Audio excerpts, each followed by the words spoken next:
इंडी बात के सभी पात्र और घटनाएं वास्तविक हैं, जिसका किसी भी व्यक्ति या घटना से जुड़ाव स्वाभाविक है। यदि आपको किसी भी व्यक्ति या घटना से इसकी समानता मालूम होती है तो इसे हमारा एकमात्र उपदेश समझा जाएगा। नमस्कार दोस्तों, मेरा नाम है नितिन और आज हम लोग कर रहे हैं इंडी बात। इंडी बात एक ऐसा पॉडकास्ट शो है जिसके अंदर हम लोग अलग अलग लोग जो अलग अलग क्षेत्रों में काम कर रहे हैं उनके साथ में जुड़ते हैं और उनकी लाइफ स्टोरी, उनके मूविंग पॉइंट्स, उनके चैलेंजेस को जानते हैं। ये हमारा सीजन 4 है और सीजन 4 के अंदर हम लोग फोकस कर रहे हैं वेलनेस के ऊपर। वेलनेस यानी कल्याण। क्या वो चीजें होती हैं जो लोगों को मूव करती है कि वो अपने से ऊपर उठकर समाज के लिए, देश के लिए या फिर किसी एक क्षेत्र के लिए अपना योगदान देते हैं। इसी सिलसिले में आज हमारा एपिसोड 4 है। इससे पहले भी हमने इसी तरीके की शख्सियतों से बात की। आज हमारे साथ में है श्री पंचशील जैन।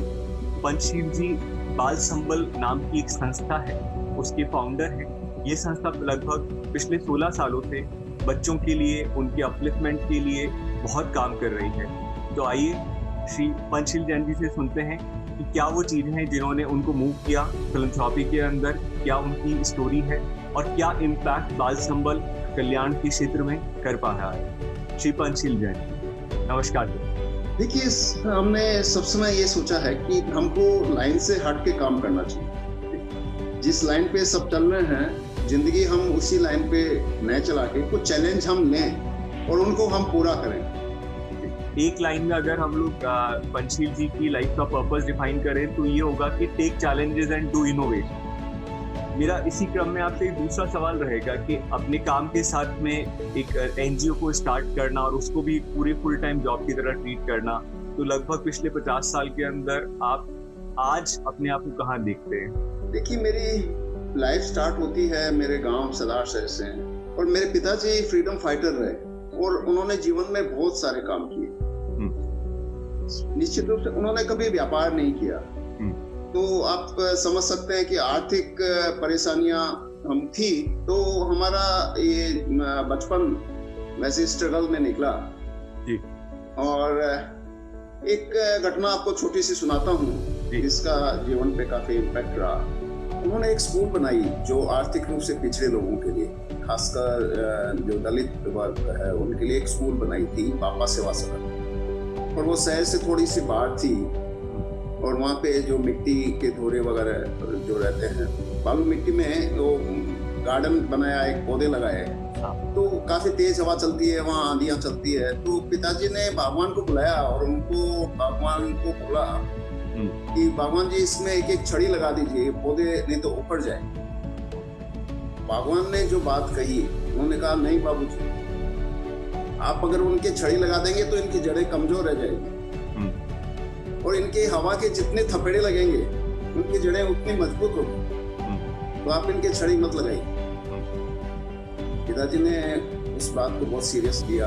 पिताजी ने हमको कहा कि आप लोगों को अपना जीवन खुद चलाना है और आप लोगों की जो रिक्वायरमेंट्स है स्कूल के लिए या फीस के लिए आप लोगों को ही करनी है। तो बचपन से ही हम कुछ न कुछ अर्निंग में लग गए थे और ऐसे ही लाइफ चलती रही। लेकिन जब मैं क्लास 8 में था तो एक ऐसी घटना हुई जिसका काफी असर रहा। हमारे वहाँ हर होली के दिन कुछ उपाधि देते हैं। पिताजी को हमेशा बहुत अच्छी देते थे, लेकिन उस दिन ऐसी एक उपाधि थी जो ठीक नहीं थी और उसका काफी असर हुआ। और जब मैं क्लास 8 में था, मेरे को याद है, तो मैंने सोचा था कि हमको बहुत पैसे कमाने। तो लाइफ चलती रही। मैं कलकत्ता आ गया, फिर कलकत्ता में सर्विस किया, फिर बिजनेस भी किया मैंने। लेकिन मेरे को ऐसा लगा कि मैं कलकत्ता में मैं जो चाहता हूँ वो मैं नहीं कर पाऊँ। ये 1990 की बात है और एक आइटम ऐसा था जिसकी बहुत ज़्यादा रिक्वायरमेंट थी। उसकी टेक्नोलॉजी इंडिया में नहीं थी और वो मिलता नहीं था। हम पैसे एडवांस दे के आते थे, सबको पूरा जितना ऑर्डर था उतना भी नहीं मिलता। तो हमारी उसी टाइम दिमाग में ये आया कि इस आइटम को क्यों नहीं बना सकते हम किया। अच्छा, ये था डायमंड टूल्स, इसको बोलते हैं, जो मार्बल और ये स्टोन कटिंग में काम लगता है, किसी भी प्रकार का स्टोन। अच्छा। वहाँ पे यहाँ के राजस्थान के चीफ मिनिस्टर आए हुए थे प्रमोशन के लिए रिको के, आरएफसी के सब अधिकारी वगैरह थे। और वही जो कलकत्ता में जो बिजनेसमैन हैं उनको राजस्थान में लाने के लिए या वहाँ इंडस्ट्री लगाने के लिए उनका वो अभियान था। तो मैंने अटेंड किया था और मैंने एक प्लॉट बुक किया जयपुर में मैं, और वो स्टार्ट किया, जीरो से स्टार्ट किया। तो चैलेंजिंग तो था ही, क्योंकि उसकी टेक्नोलॉजी नहीं थी, और कुछ लोग जो बनाते थे इंडिया में जो फॉरेन टेक्नोलॉजीज हैं, फॉरेन कोलैबोरेशन में, तो वो भी आउट नहीं करते थे। अच्छा। कुछ मेरे बंगाली फ्रेंड थे जिनको आधी अधूरी आइडिया थी कि शायद ऐसे बन सकता है, और उस आइटम को हमने लिया और उसको हमने राजस्थान में डेवलप किया। और आपको बताऊं कि मेरे को इसमें नेशनल अवार्ड भी मिला, जो कि खुद सरकार ने आगे बढ़ के दिया। बहुत स्ट्रगल रही, क्योंकि लोगों को ये था कि हाँ ये बिजनेस नहीं करते, तो ये वो चुकाने का ऐसा भरोसा लोगों को नहीं हो सकता। करते करते करते करते हम सफल हुए, तो बिजनेस अच्छा चला, वो काफी ऊंचाइयों तक गया। हर आइटम में, हर चीज में, हर क्षेत्र में इनोवेशन होना चाहिए, क्योंकि आगे बढ़ने की संभावना हमेशा बनी रहती। बिल्कुल सही बात। सर, अगला क्वेश्चन मेरा फिर ऐसा ही था कि लाइफ में कोई ना कोई एक ऐसा घुमाव आता है कि आपको लगता है कि अच्छा मैंने ये सब कुछ चीजें तो मैं कर रहा हूँ, लेकिन मैं कुछ और साथ में करना चाहता हूँ, मैं वापस देना चाहता हूँ समाज को। तो क्या वो आपका एक ऐसा मोमेंट रहा जब आपने सोचा कि अब आप फिलैंथ्रोपी के अंदर या फिर लोगों के लिए, जन कल्याण के लिए, बच्चों के लिए कुछ करना चाहते हैं? देखिए, मेरा पहले से संकल्प था कि मैं 50 साल के बाद में बिजनेस नहीं करूँगा। अच्छा। और सोशल वर्क में लग गया था, क्योंकि पिताजी ने जिंदगी भर सोशल वर्क, बहुत सारी कुरीतियों के विरोध में भी काम किया। बाल विवाह है, छुआछूत है, अशिक्षा है, उस पे बालिका शिक्षा पे, महिलाओं के उत्थान के लिए काफी काम किया। देखिए, बाल संबल की योजना मैंने पहले बना ली थी। बिजनेस छोड़ने से पहले मैंने जगह खुद अपने से ही खरीद ली थी, और ये करीब 15 एकड़ जमीन है। और ये इच्छा थी कि एक ऐसी जगह हो जो प्राकृतिक रूप से भी सुंदर हो।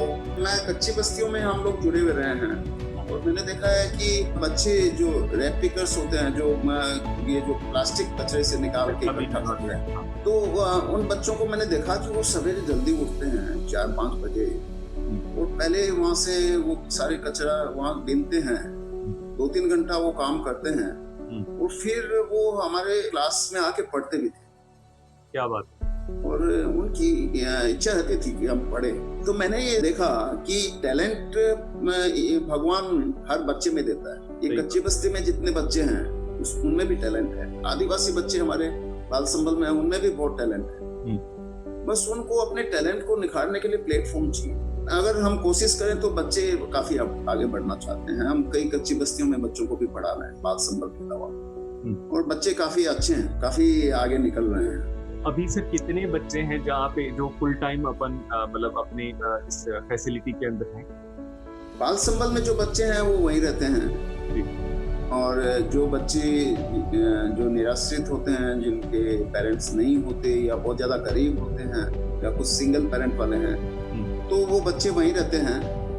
वहाँ हमारे पास स्कूल भी है, तो राजस्थान बोर्ड से एफिलिएटेड है, तो बच्चों को वहीं पढ़ाते हैं। और बच्चों पे खेल कूद पे हमारा बहुत ज़्यादा फोकस है, और बच्चों को खेल कूद सिखाते हैं। 2 बच्चे हमारे नेशनल तक पहुँचे हैं तीरंदाजी में, जो आदिवासी बच्चे हैं। अच्छा। हाँ, वो अभी भी जा रहे हैं, उनका टूर्नामेंट चल रहा है, और पहले नेशनल खेल के आ चुके हैं। बहुत बढ़िया बात। अब सोचिए, ये बच्चे जो पता नहीं उनका क्या होता, जो नेशनल खेल रहे हैं। बच्चों को अगर प्लेटफॉर्म मिले तो वो आगे बढ़ सकते हैं। और दूसरा, हम बच्चों में देखते हैं कि उसमें क्या टैलेंट है, उसका क्या इच्छा क्या है, किस लाइन में उसका इंटरेस्ट है, उसी लाइन में हम उसको आगे बढ़ाते हैं। तो जो अच्छा गाता है संगीत में, उसको ट्रेनिंग देते हैं। बच्चे वाद्य यंत्र भी बजा लेते हैं, हम पूरी ट्रेनिंग देते हैं। अच्छे गाते हैं, बहुत अच्छे बच्चे डांस करते हैं, और कुछ आर्ट में है, उनको उस लाइन में आगे बढ़ाते हैं। उसके साथ में कुछ इंडस्ट्रियल ट्रेनिंग भी देते हैं। तो ये सारी चीजें वहीं पे उस कैंपस में ही, बाल संबल में सारी चीजें हो रही हैं। किस उम्र से किस उम्र तक के बच्चे हैं वहाँ पे अभी? हम तो छोटे बच्चे हैं, 4 साल 5 साल के भी बच्चे हैं हमारे पास में, और बड़े में बच्चे जो हमारे अभी 12th में आ गए हैं, 12th से अभी कॉलेज में भी चले गए कुछ बच्चे। तो इस पूरे कार्य के अंदर आपको डेफिनेटली आपकी फैमिली फ्रेंड्स या जो लोग हैं वो हेल्प करते होंगे, तो मतलब काफ़ी मुश्किल होता होगा कि किस तरीके से इस पूरे इकोसिस्टम को आप रन करें। तो आपको किस तरीके की हेल्प की ज़रूरत होती है, और या फिर आप अभी किस तरीके की चीज़ों में हेल्प सीख कर रहे हैं? देखिए, हमारी योजना बहुत बड़ी है, लेकिन मैंने चूंकि बिजनेस छोड़ दिया तो डिफिकल्टी तो आती है। स्टार्टिंग मैंने अपने रिसोर्सेज से की। दूसरा, हम अभी गवर्नमेंट से कुछ भी नहीं ले रहे हैं। अभी हमने गवर्नमेंट एड फाइनेंशियल नहीं ली है, और बिना गवर्नमेंट की हम सहयोगियों से ही के साथ मिलके ही ये काम कर रहे हैं। और काफ़ी कंस्ट्रक्शन हो गया वहाँ पे, स्कूल की बिल्डिंग, हायर सेकेंडरी स्कूल की बिल्डिंग, हॉस्टल और मेडिटेशन हॉल वगैरह सारी चीज़ें वहाँ हो गई है। दूसरा, हम एनवायरनमेंट पे भी काम कर रहे हैं। वहाँ पे हमने खूब पेड़ पौधे लगाए हैं, और नर्सरी भी हमने बनाई है जहाँ हम पेड़ पौधे तैयार करते हैं। दूसरा, डेयरी भी है जहाँ बच्चों के लिए दूध तैयार होता है। डेयरी मतलब उतनी है जितना बच्चों के लिए ज़रूरत होती है दूध की, और सब्जियाँ हम वहीं उगाते हैं। बिल्कुल बेहतरीन बात है। तो पूरा इकोसिस्टम बनाना, केवल हम वहाँ पे एक स्कूल या फिर एक ऑर्फनेज ही रन नहीं कर रहे हैं, हम यहाँ पे एक पूरा इकोसिस्टम बना रहे हैं, जिसमें एनवायरनमेंट की, वेजिटेबल्स की, मिल्क की, इन सब चीजों की भी बात कर रहे हैं। सब वहीं पे हम चाहते हैं, वहीं पे हो। और फ्रूट्स के भी काफी सारे पेड़ लगाए हैं, अभी फ्रूट्स लगने भी लग रहे हैं। तो कोई अगर सर मदद करना चाहे या फिर आप इस जगह जाना चाहे, तो आप थोड़ा सा एक बार बता पाएंगे कि किस जगह पे ये बाल संबल स्थित है, और लोग किस तरीके से आपकी मदद कर सकते हैं? बाल संबल दिल्ली, जयपुर दिल्ली रोड पे है। जयपुर से करीब 40 किलोमीटर है। अच्छा। चंदवा जी एक शहर आता है, गांव आता है, जो दिल्ली रोड पे है। और चंदवा जी से भी ये 5 किलोमीटर अंदर में है। अच्छा। चारों तरफ पहाड़ियों से घिरा हुआ है, और बहुत ही सुंदर जगह है। तो हमने ये रखा है कि एक बच्चे पे 11,000 रुपया 1 साल का, इसमें बच्चे का खाना वगैरह, पढ़ाई वगैरह, क्योंकि बच्चे वहीं रहते हैं। जी बिल्कुल। तो हमारा काम चल जाता है। तो ऐसे हम बच्चों को स्पॉन्सर करते हैं। और दूसरा, कंस्ट्रक्शन का है, तो उसके लिए भी हम को CSR वगैरह या कुछ जो बड़े इंडस्ट्रियल हाउसेज हैं, तो उनसे उम्मीद रहती है। परेशानियां आती है, लेकिन काम नहीं रुकता है। कि आज कम से कम वहाँ पे 50,000 स्क्वायर फीट कंस्ट्रक्शन हो गया पिछले 10 सालों में। इससे बेहतरीन मतलब ये तो होता है ना कि ईंट के ऊपर ईंट रख के एक पूरी मीनार बन जाती है। तो मुझे लगता है कि ये तो आपकी तपस्या है कि पिछले 15 साल 16 साल से आप लगे हुए हैं, और आज एक ऐसे इकोसिस्टम बन गया है जिसको बढ़ाया जा सकता है, जिसको बहुत बढ़ाया जा सकता है। बहुत सारे काम अभी हमको, एक इंडोर स्टेडियम भी बनाना है, एक ट्रैक जो हमारे पास अभी है, जो बच्चे रोज दौड़ते हैं उस पे, तो वो 200 मीटर की है, वो हमको 400 मीटर की करनी है। हमारे यहाँ पे भी अगर हम लोग देखें, जिस कंपनी के अंदर हम लोग हैं अभी, हम लोगों ने भी अपनी फाउंडेशन इसी चीज को सोच के स्टार्ट की है कि हम लोग अपने कुछ फोकस एरियाज हैं, जिसके अंदर स्किल अपग्रेडेशन भी एक ऐसा एरिया आता है जिसके अंदर हम लोग काम करते हैं। तो पूरी कोशिश इस चीज के ऊपर रहेगी कि किस तरीके से हम आपके साथ में काम कर पाए, या फिर वहाँ पे जो बच्चे हैं उनको स्किल ट्रेनिंग देके उनके साथ में कुछ चीज़ों के ऊपर काम करके कुछ मार्केट रेडी चीज़ें बना पाए, जिससे कहीं ना कहीं उनको ये समझ में आए कि एम्प्लॉयमेंट जनरेशन के साथ में स्किल अपग्रेडेशन का क्या कॉम्बिनेशन होना चाहिए। तब ऐसा कहा जाता है कि एक एंटरप्राइज, एक ऑर्गेनाइजेशन वही हो सकती है जो एंटरप्रेन्योर्स क्रिएट करे। और आप बड़ी खुशी के साथ में ये बता रहे हैं कि एक नई टेक्निक को आप इंडिया में लाए, और उसके लिए आपने इतना स्ट्रगल किया। तो मेरा आपसे बस एक लास्ट क्वेश्चन है आज के इस पॉडकास्ट के अंदर, कि क्या एक मैसेज आप आज की यंग जनरेशन को देना चाहेंगे? किसी एक एरिया में, किसी एक सोशल में या किसी कम्युनिटी के लिए काम करना जरूरी है, और अगर है तो क्यों जरूरी है? देखिए, आज की यंग जनरेशन बहुत एडवांस है और बहुत ज़्यादा स्ट्रगल भी कर रही है। मेरा ये मानना है कि हम जो अपने जीवन के लिए जो दिशा निर्धारित करते हैं, जो हम सपना लेते हैं, वो सपना हम बड़ा लें और चैलेंजिंग लें, लाइन पे चलने वाला नहीं कि मेरे पिताजी ने एक दुकान कर रखी है तो मैं उस दुकान को आगे चलाऊंगा। हम हट के अपना एक सपना लें और मेरे को ये लगता है कि जो हम प्लानिंग करते हैं अपने लाइफ की या जो सपना हम लेते हैं वो पूरा होता है अगर हम डेडिकेशन के साथ में और उस पर लगे रहें। टाइम लग सकता है लेकिन मेरी लाइफ में मैंने देखा है कि वो पूरा होता है।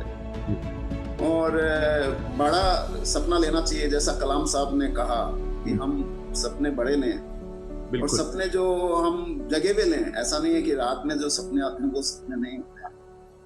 हम खुली आंखों से और सोच समझ के सपना लें और उसको पूरा करने में हम लग जाएं तो पूरा।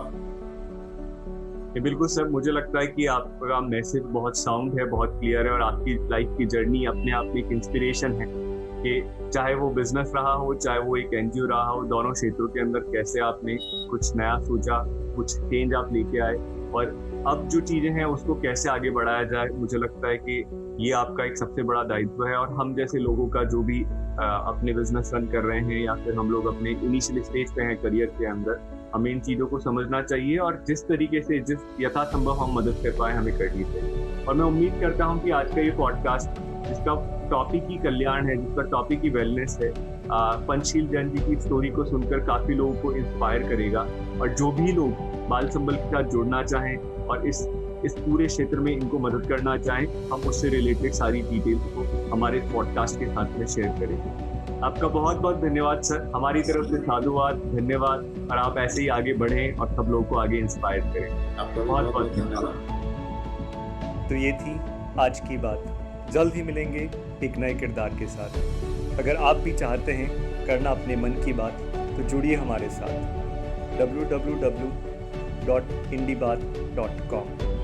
वो कहते हैं ना, बात करेंगे तो बात बनेगी। इंडी बात, आपकी बात आपके साथ।